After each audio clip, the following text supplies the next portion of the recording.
Hi, I'm Brianna with WTI, and are you looking for a great, reliable air purifier?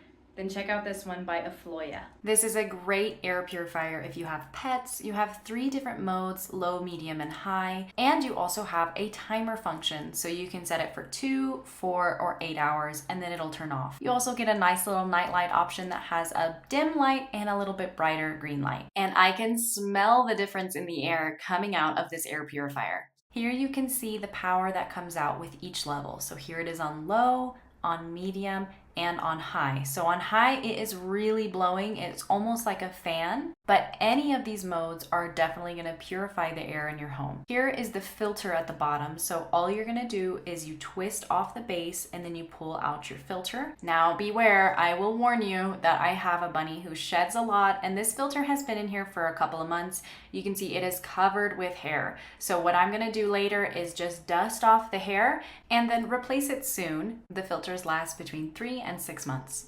So whether you have pets or not, if you want better air quality in your home, then I definitely recommend checking out this Afloia air purifier. But that's just my point of view.